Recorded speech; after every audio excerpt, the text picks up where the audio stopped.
Hello, everybody. I'm John. And I'm Claire. And today we're talking about Salesforce Swarm. And Salesforce is one word because it is a company name, and not two, which is just talking about your general marketing teams. Anyways, I guess sales teams. Marketing is different. That would be marketing force. Yeah. Very different.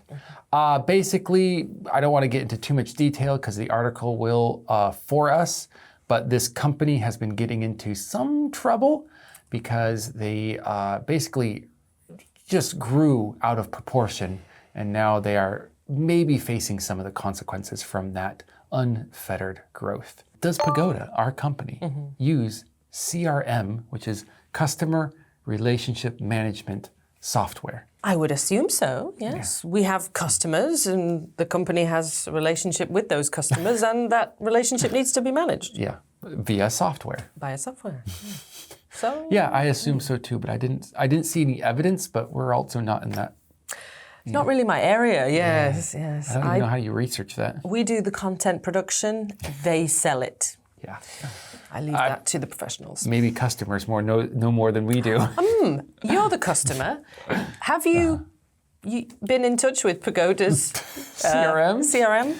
I guess it would be software, so it would be like a website made from that. See, I think we're both confused on what it actually does. What does CRM do?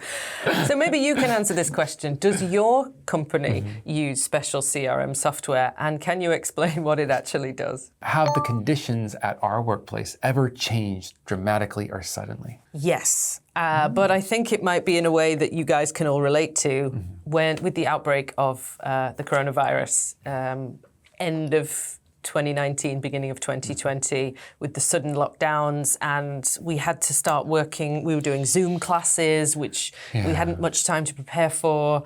The whole working structure shifted very dramatically. Yes. Which was a bit stressful.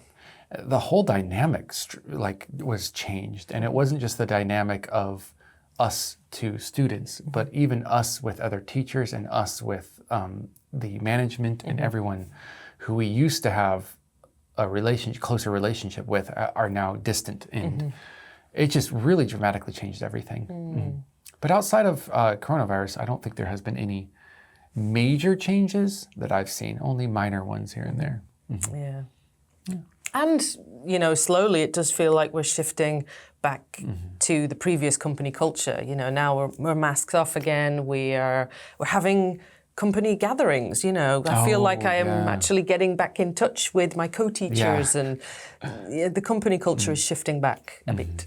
Yeah, that is kind of nice, actually. Yeah. I know not everybody likes the good old Huishik or the good old company dinner, but every 3 months or so, I think it's a great thing. Well, we haven't had one in like 3 years, so it felt like a really good thing to do after a 3-year break. Yeah. Hello, everybody. Most people have changed or quit. Who are you? Yeah, hi, I guess. Wow. Well, let us not be quitters, and let's read that whole article if you have the time, or just the summary if you don't, and we will see you to talk more in detail about the Salesforce business. Salesforce Swarm. Salesforce, a software company known for its supportive company culture, has faced pressure from activist investors who want to increase stock value by cutting expenses. The company has been heavily focused on growth since the early 2000s, acquiring 72 companies and hiring about 70,000 people. But slower revenue growth in 2022 cut the company's stock price nearly in half. Activist investors bought up shares, and 10% of workers have already been laid off, with more staff cuts expected.